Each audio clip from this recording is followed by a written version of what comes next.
Welcome to Better Podcasting, a show where we talk about podcast tips, tools, and best practices to help you succeed with your podcast. What makes us different? Well, just like you, we podcast purely out of the love and fun of it. Podcasting is our hobby, and we recognize that it's yours too.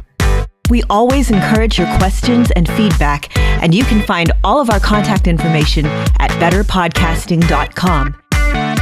Here's your host for the show, Stephen John Drew and Stargate Pioneer.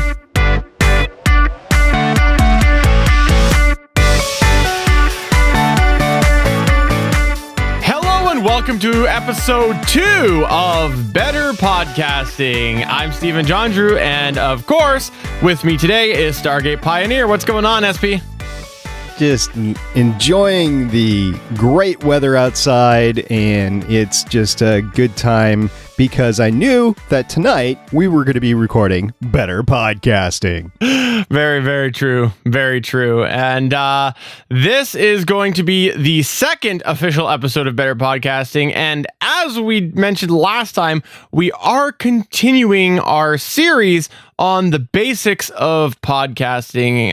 If you did not listen to the last episode, just to recap what we're going to be doing for the first 5 or 6, we're going to go through some of the basics as far as setup of a podcast goes, so that you do have your foundation in place.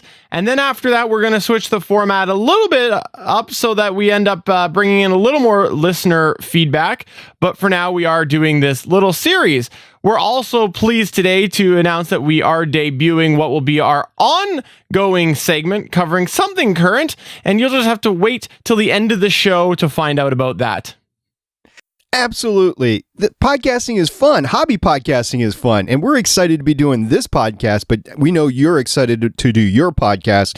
Once you figured out your topic, then we got to figure out what to do next. How are you going to set up to record? And we're going to let you know that one step at a time. So hang on, folks.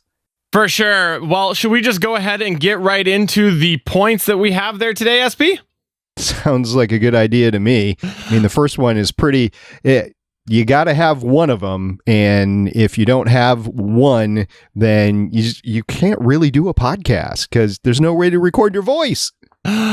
For sure, and that's something that we're talking about: microphones. Microphones are going to be a necessity if you're planning on doing a podcast. Just a little bit, and yes, you can podcast. You can start with... Yes, this is an iPhone or any smartphone, really. It doesn't have to be an iPhone. You could start with doing recording off the earbuds or whatever. But if you want to get really good sound, if you want to have a niche up on your competition, we talked about competition, so it's not really competition because podcasters are friendly, but it is somebody else that they might go listen to because your audio isn't as good as it can be. So it's not going to be that expensive. Yes, Stephen has a very expensive mic in front of him. I have not as expensive, but more expensive mic in front of me. However, we both have done great using a little bit less expensive microphone, which we're about to tell you about.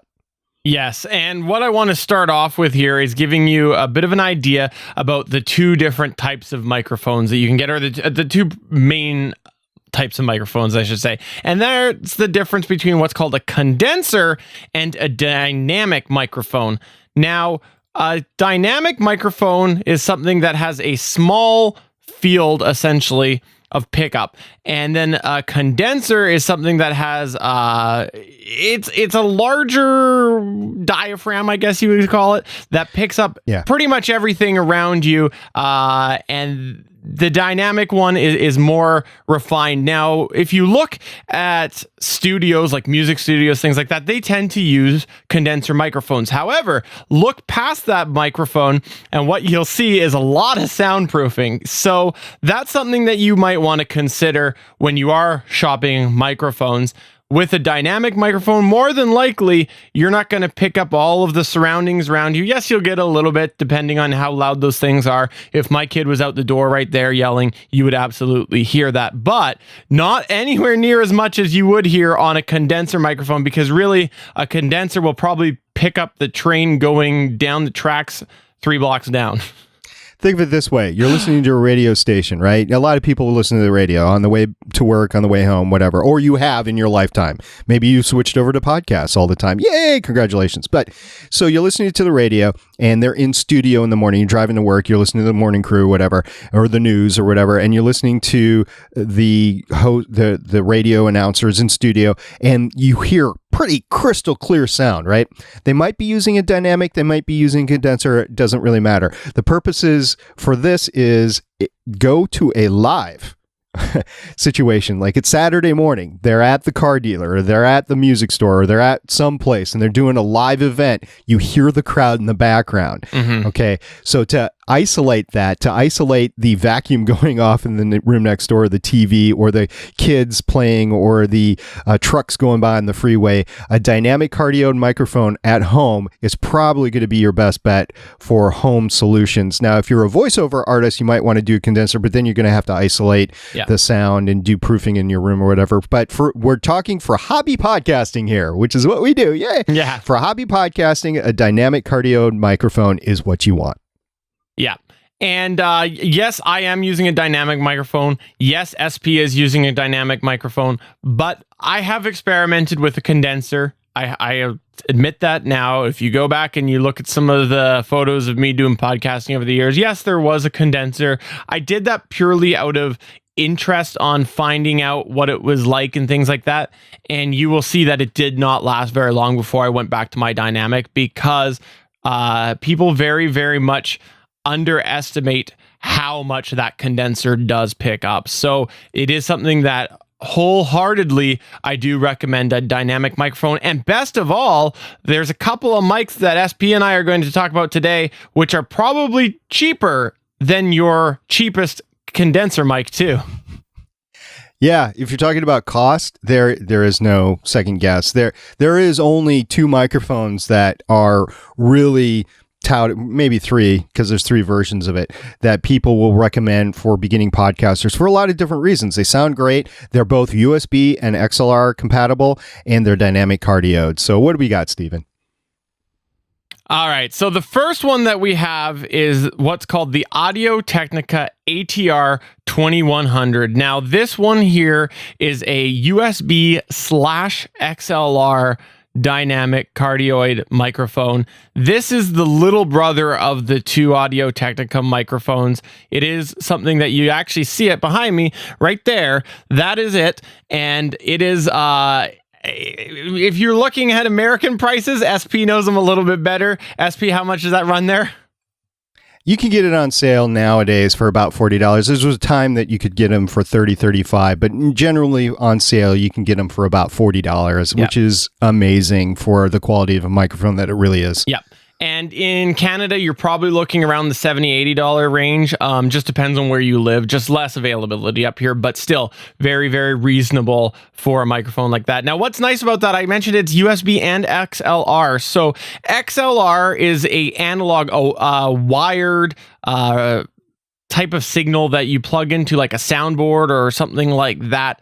Usually you will need a preamp, something that we'll cover a little bit later, but it also has that USB function, which is great. The USB allows you to plug a USB cable into the bottom and then plug the other end into your computer, Mac and Windows compatible. And often, actually, the machines don't even need a driver. So that's really, really beneficial to the microphone. You can just pick it up, plug in the USB cable, and you're good to go. You don't need any of that other expensive equipment. So that's really handy.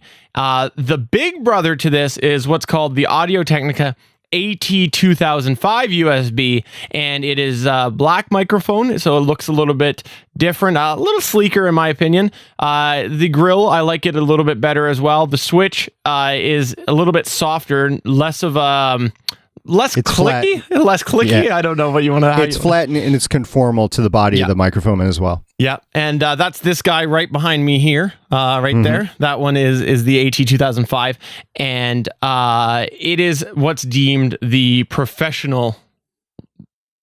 They use the term professional, but the higher end is what the podcasting circles call it. The sound quality you're going to get out of either the microphone is basically the same. Yeah.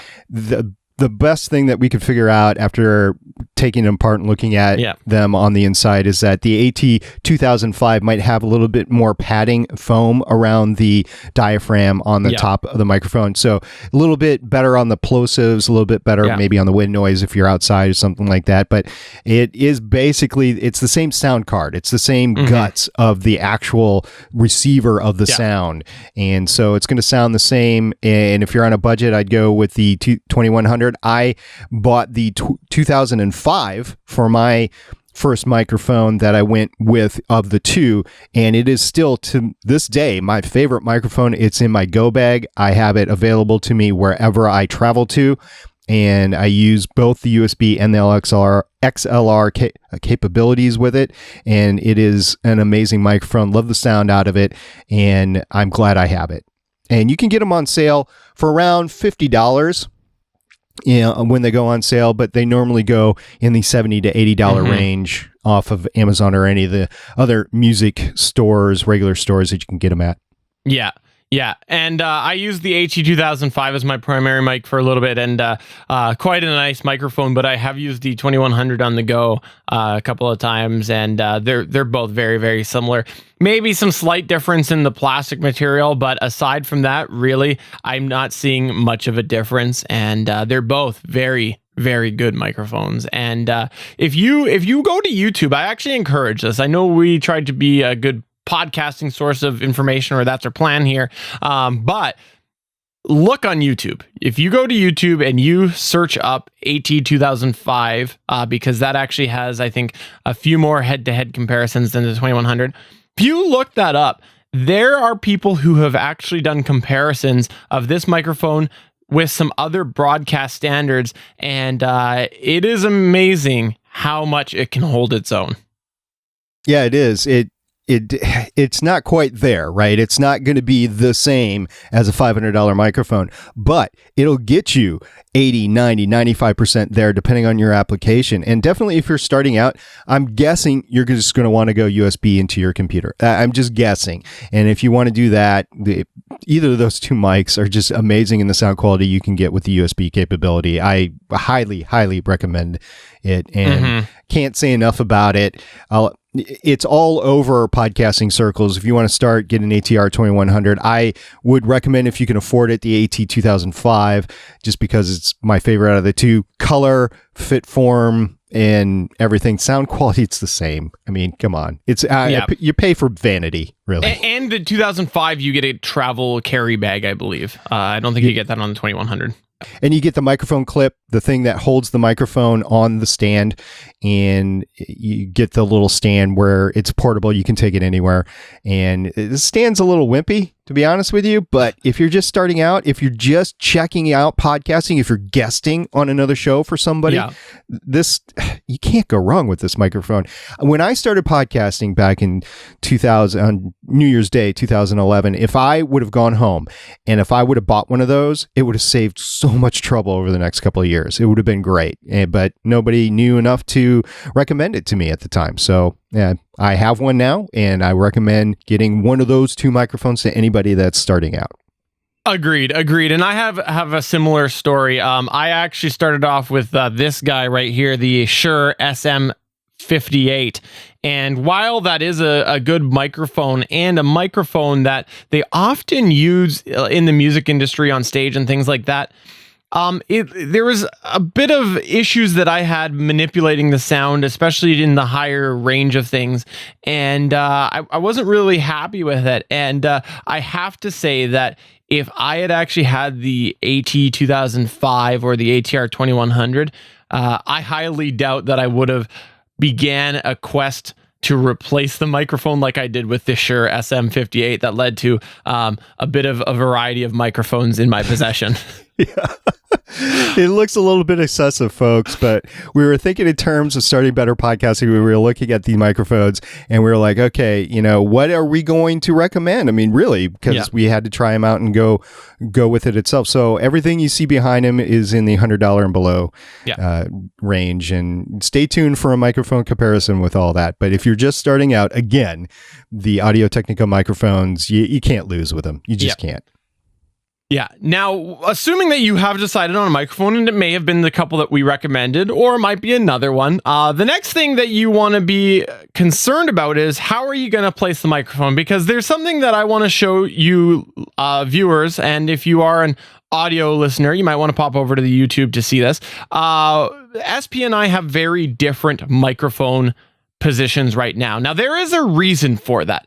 My microphone is a large diaphragm dynamic microphone, so it's meant to be back like you see it now, several inches away. That's how it should be. But if you look at SP, his microphone is a lot closer to his mouth, and that's something that you tend to have to do when you have the smaller diaphragm dynamic microphone.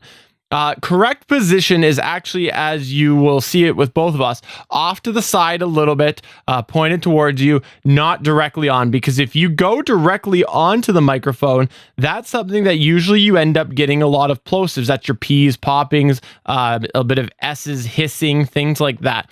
You will get that a lot more when you're talking directly into the microphone. Having it slightly off is a much better technique.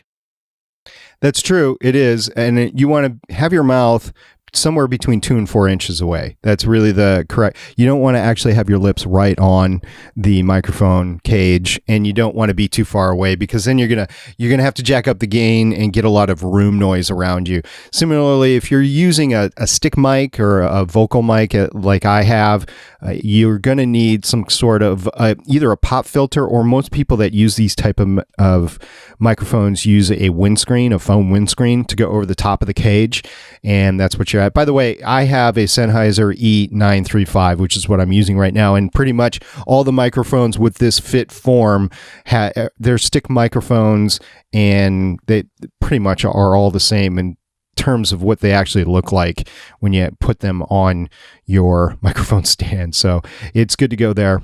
And really, they're only a few bucks. For a good one, you're probably looking at about $10 or so. Like on Amazon, I can't remember. Yeah, on Amazon, I can't remember. It's like $2.95 or $3.95 for one, or $3.65 for one. So that's all you have to pay. Okay, there's one last thing that I want to say in terms of using one of these two microphones that we have recommended. I actually have my ATR 2100 right in front of me, and you can see both the XLR and the USB inputs. But the one thing that I want to say is, if this switch is not in the on position, you are not going to be heard by the other end. So just make sure that you're a lot of these vocal mics. That explains my first 5 podcasts that I ever did. Now I know. That's right. So any new podcaster is going to be like, oh man, I can't believe I turned it off. So yeah, I don't actually have an on off with mine. Neither does Steven, but no. A lot of these microphones do have an on off, like a Sennheiser E835 has one, and it'll bug the crap out of you if you actually like, I can't hear myself, what's going on? So just keep that in mind. There's an on off switch. Yeah, and while that might sound like a really good idea, you might think to yourself, you know what I can do when my co-hosts are talking? I can just go and flip it off. It's not going to work in practice. You will hear the click. Even on the AT2005 with the softer switch, you still hear it. It still gets picked up. So, that might work if you're going to be having a cough or something like that excessively for a bit, and you don't want to ruin the conversation, but you'll just need to know you'll have to go back probably and edit that out, because you will hear the click. One final thing is, for me at least, if you have a laptop that you are recording on a co-host or directly to, or you're on some sort of a desktop with a webcam or whatever, make sure you do one of these and tap your microphone to make sure that you are actually listening to the microphone that's in front of you and not the webcam or the laptop mic or whatever. So just a little pro tip there. Very good tip, because that is something that I think many podcasters have encountered, where they've gone and they've recorded it and then they've realized, oh, it wasn't the right mic, because all webcams now pretty much have a built-in mic. So quite often you plug in that camera and Windows switches over to the webcam as the main audio interface. That's right. And it sounds tinny. It doesn't sound as full as the microphones that you can get, like we were saying before, the ones that we were using. So just hang in there and go through it. Even seasoned podcasters sound like they're using their webcams from time to time.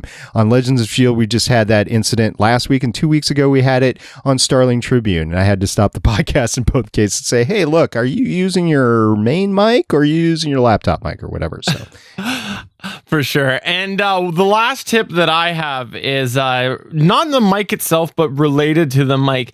I encourage you to get a stand that does allow you to put it close to your mouth, because if you use the built-in small one that we talked about with the AT2005, you're going to be hunched over most of the podcast, or you're going to have to turn up that gain and get lots of artifacts. That's not really a good option. You can get a variety of stands. You can get stands that, and we'll talk more about them, but you can get stands that are $10. You can get stands that are $200. Well, actually you can get higher, but for the hobby podcast, you're probably not going much higher. And that is something that, since we are talking microphones and microphone etiquette, the more comfortable you can make yourself as far as getting that mic positioned, the better your sound's going to be. Because I guarantee, if you think that I can stretch this for an hour, you are eventually going to start doing this, and you're going to back up because you're going to start an hour later, get uncomfortable, and next thing you know, you're talking back here. So I do highly encourage you to consider a stand that will work for your environment. Hey, and all the gear that we're talking about is available. If you want to go check out some stands or shock mounts or microphones, go to betterpodcastinggear.com and you can see all the stuff that we're actually referring to. If there's not an article on it, there will be soon. And if not, just go to the store so you can at least see what we're talking about. So click on the store link at betterpodcasting.com. For sure. And while we are talking about etiquette, I just want to say, go to betterpodcasting.com, and in the latest episode 2, you will see a link to a great little YouTube video that we did come across about microphone etiquette. It is worth a watch, and hopefully it will help you position your mic so that you can sound the best that you can be. Absolutely. I did not receive any formal training as far as mic etiquette went, and when I finally saw that video, I'm like, oh, okay, the light bulb went on in my head, so there you go.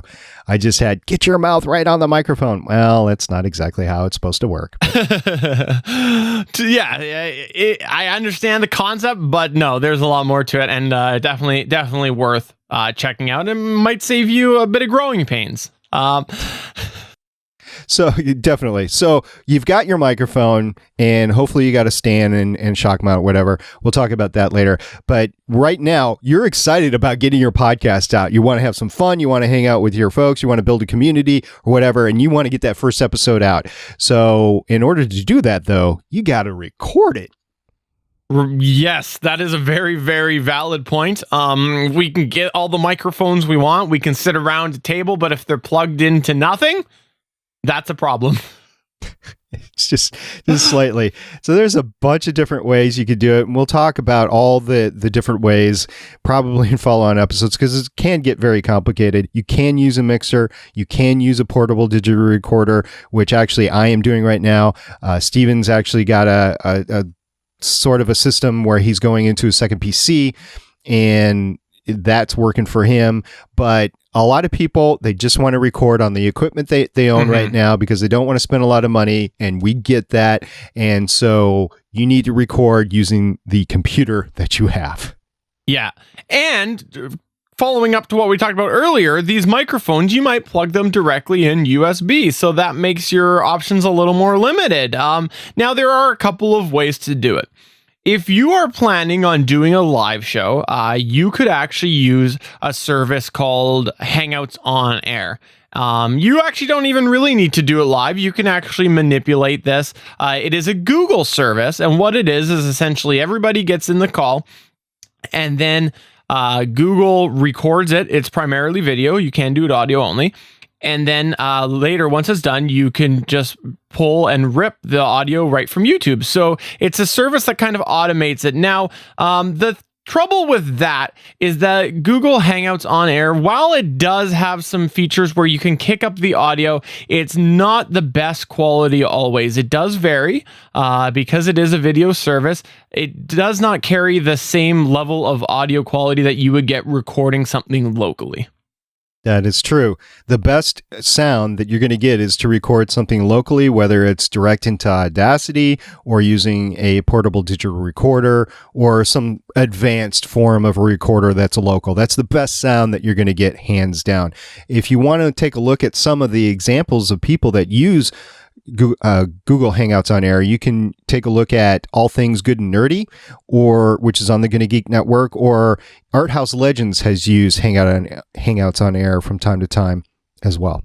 Yeah, but from a simplicity standpoint, it is fairly easy to use because it does a lot of the work for you. Now, one thing that I personally recommend over using that is recording it through a program called Audacity. If everybody records just their own track, you got to figure out how to sync them as well. So that's an issue as well when you only have everybody's individual track and not necessarily anything to reference to. So that is something to consider when just using Audacity to record. Yeah. I will say a lot of people have chosen the Skype system because the audio over Skype has been superior, although things are changing with Google and with other services as well. But a lot of people still do that today. They record over Skype. They start a Skype call with or without video. Without video used to be better audio. Nowadays, as long as you got the throughput back and forth, you're going to get great audio and video quality back and forth as well. And using video while you are recording does allow you to use nonverbal cues to hand over to your co-host. Exactly. And the thing with Skype that's really nice about it all is that you can get software recorders that tie into Skype so that it is doing the recording for you locally. So it is making sure that you get your track recorded locally rather than Hangouts on Air, which is something that everybody is going to be recorded using the signal going out to Google, which means it won't be your local signal. Now, we've talked about that quite a bit here, and that's something that I want to explain further. There is a difference between recording a signal locally on your computer and recording it remotely, because what happens when you record it remotely through Skype or Google Hangouts or any of these other services, there is a level of what's called compression. Essentially, it is trying to save bandwidth, so you're losing some data in there. And what happens is you end up not getting as crisp or clean of a signal. Sometimes these services actually have a bit of processing on their own to help try to quote unquote clean it up, but it doesn't necessarily execute either. And sometimes you listen to the results and you're wondering what happens. So the best signal that you can get is recording locally, as SP did mention.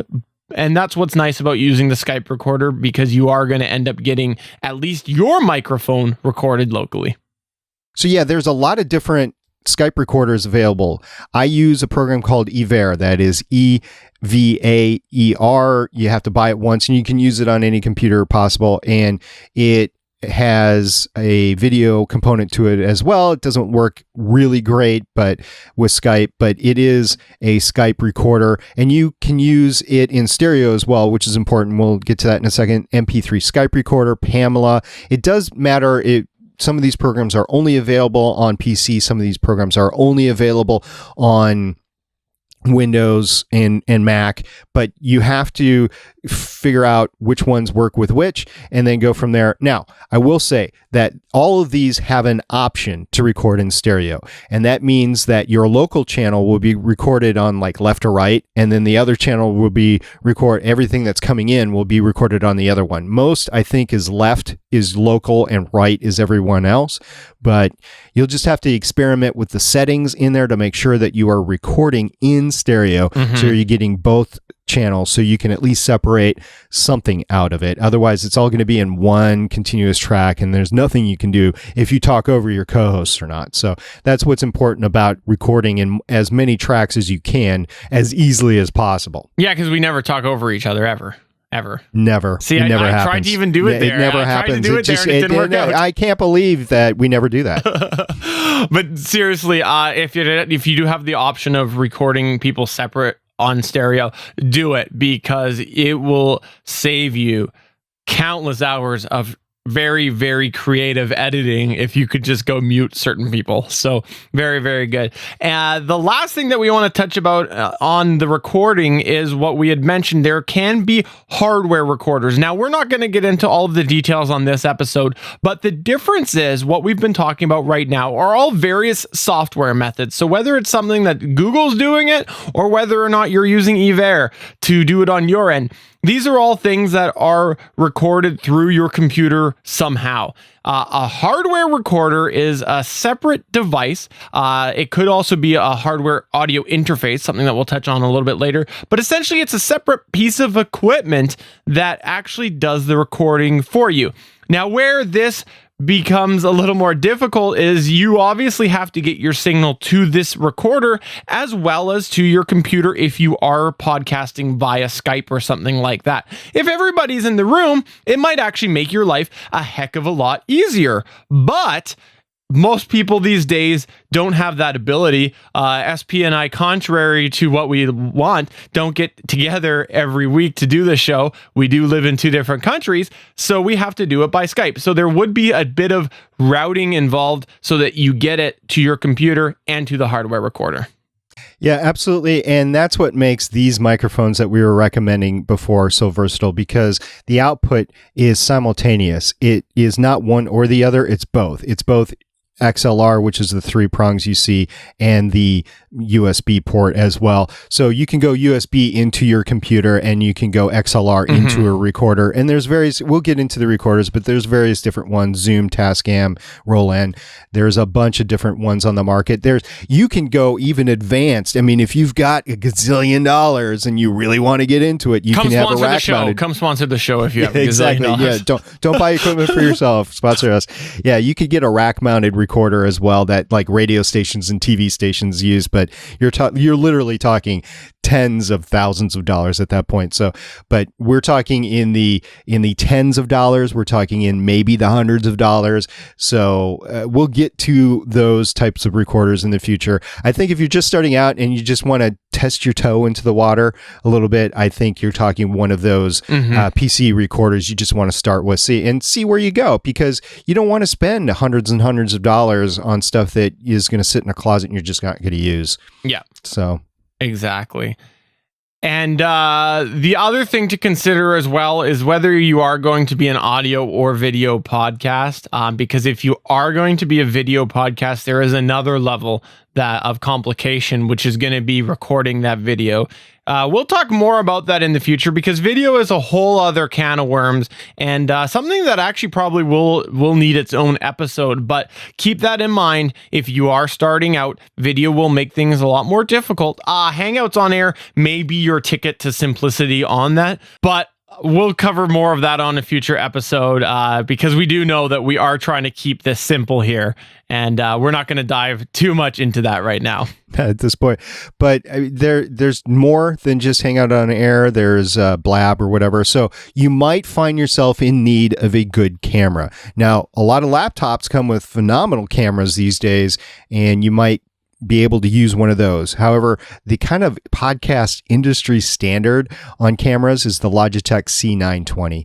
It is a workhorse. It's nice 1080. It's stereo sound if you happen to get on the webcam microphone, but mostly it can sit on top of your monitor. And what's beneficial about the C920 is that you can actually mount it on a camera stick as well, or a security camera mount to the wall or something like that. So there's a lot of different things that you can do with these cameras, and there really isn't a competitor out there. You can get them on sale as cheaply as about $45, but they regularly go for about the $75 range, and they were $100 just a couple of years ago. So I'm expecting a tech refresh. I'm expecting Logitech to come out with the next generation, but this has been so successful for so many years. You just can't go wrong right now with getting a Logitech C920. No. And doing my Canadian part, it will cost you about double up in Canada. That's how it is up here. But we'll definitely cover video more in a future episode, because like I said, I think it really does deserve an episode to itself. And we are trying to stick more to the fundamentals right now. That's what our first 6 episodes are geared towards, a little more of the building blocks. Yep. Really, though, that's going to take us to the end of our hardware overview for this episode. SP, you got anything else you want to throw in here? No, that's good. I mean, again, we're trying to have fun. So we're telling you the easiest way to get that first recording out or the first few recordings out or whatever and see if you like it or not. And you not spend a lot of money. You really don't want to spend a lot of money unless you know you are going to do this for a long time. Yeah. Exactly. Let's go ahead, though, and move into our last segment. Should we do that? Sounds great.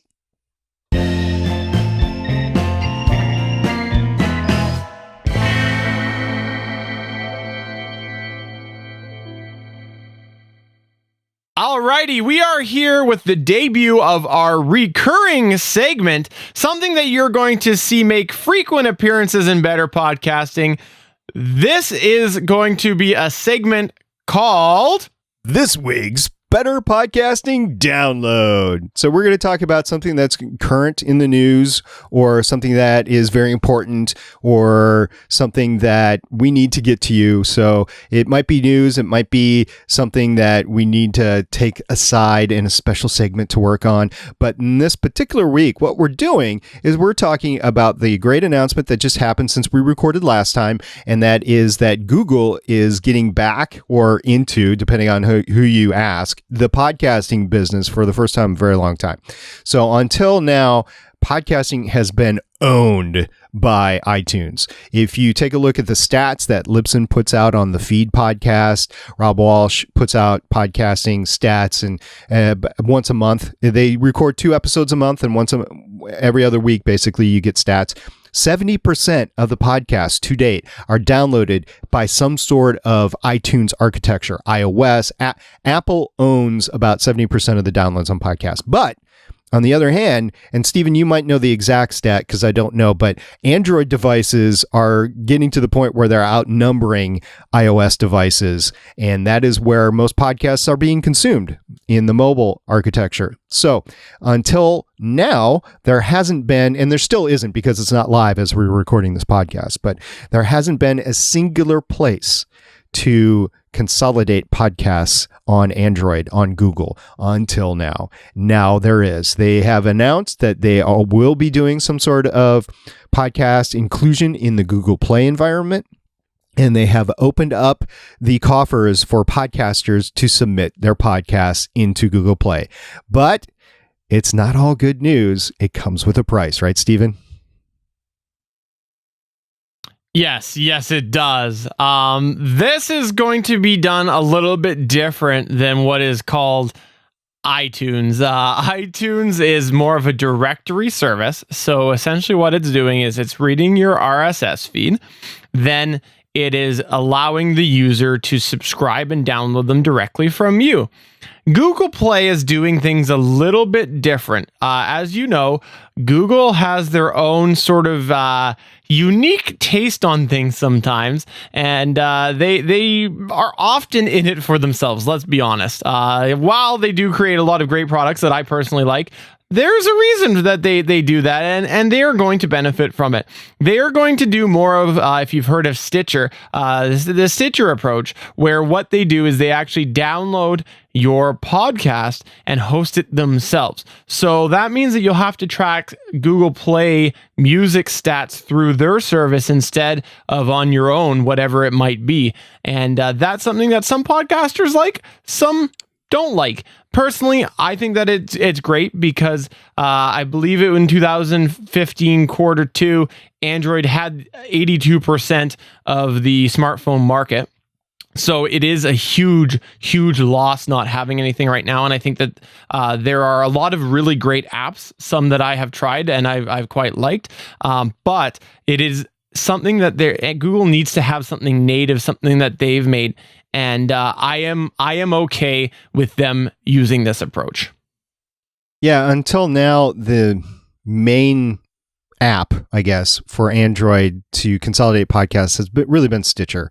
And there are several others, but Stitcher is the one that if you want access into the Android environment, there's really two things you can do. You can make your own app and get it in the Google Play Store and becomes discoverable that way. And that is a legitimate way to go. You can get on Stitcher and basically do the same thing and get in the Google architecture there. I believe Spreaker has started a Google app as well. These apps, though, have a ton of podcasts in there, and discoverability, you will hear in podcasting circles, is how to search for podcasts, right?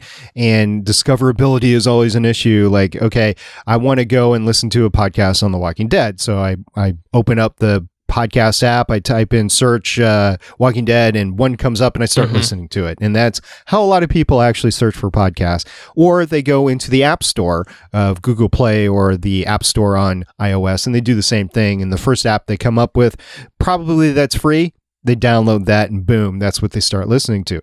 So there is a limitation in the Google Play Store right now. Now that Google Play has announced that they're going to come in, they haven't announced how.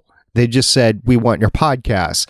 And yes, they actually do want the podcast. As Stephen mentioned before, they're going to take your file and they're going to host it on their stuff. So in order to see how many downloads it has, you're going to have to go to the Google stats, whatever they are. We'll see what they are. I actually get my stats through my podcast through Libsyn right now. And if I host an episode on another service like Spreaker, we'll say, I'll have to go there to see how many downloads. Same with Stitcher.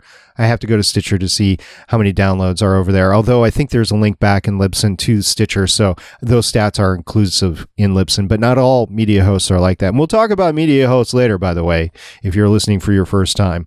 But, okay, I think... Okay, let me back up a second. So you have a bunch of hobby podcasters in front of you, right? Stephen and I are hobby podcasters. Everybody on our network is a hobby podcaster. Yeah. Nobody's really making any money. You go to the disclosure statement that Google Play put out. I think the most people that are going to have problems with it are the ones that are trying to make money off their podcast, because Google is being very strict on what you can and can't do in order to make money. And it's not going to be like YouTube. There's no monetize button. You can't get into AdSense or whatever they have. And I think that's really what's bugging a lot of people. From my perspective, I just like the extra exposure. If you've got an Android device, you want to listen to a podcast, I want to be there. I want you to be able to listen to my content, which I'm not charging anybody for anyway.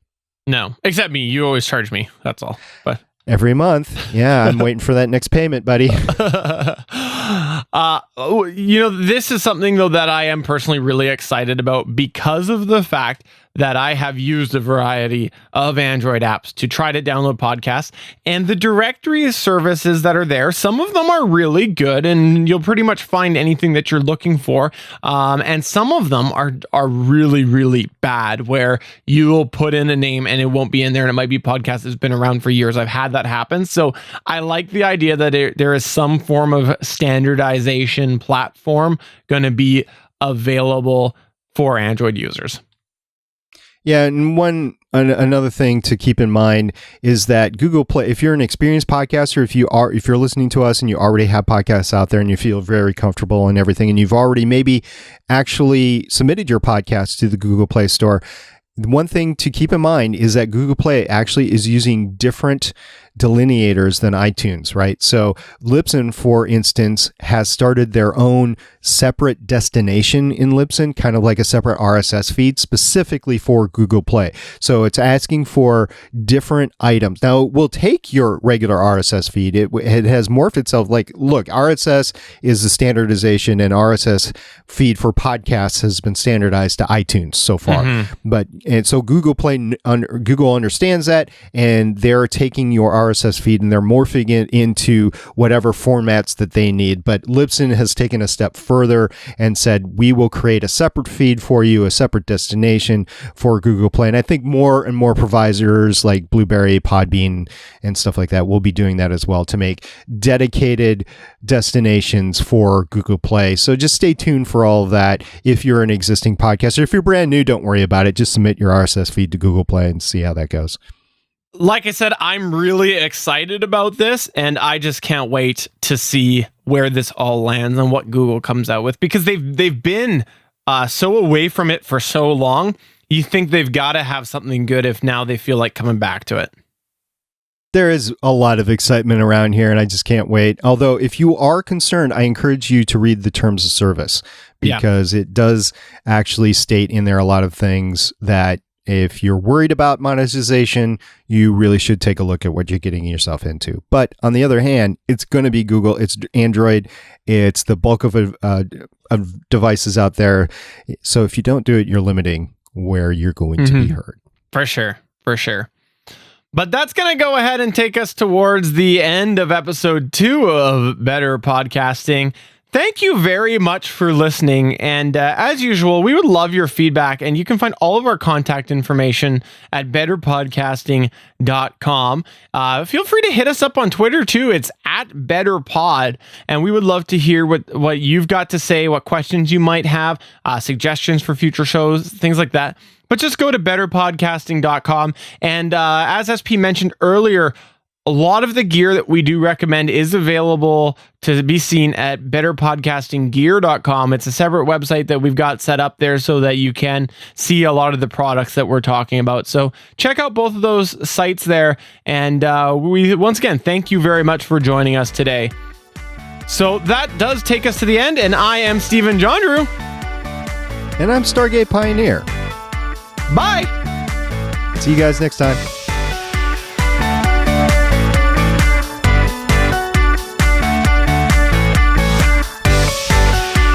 Thank you for listening to another episode of Better Podcasting. We want to hear from you. You can find all of our contact information at betterpodcasting.com. If you like the show, please consider giving us a 5-star review in iTunes. Thanks for listening, and we will see you again next week.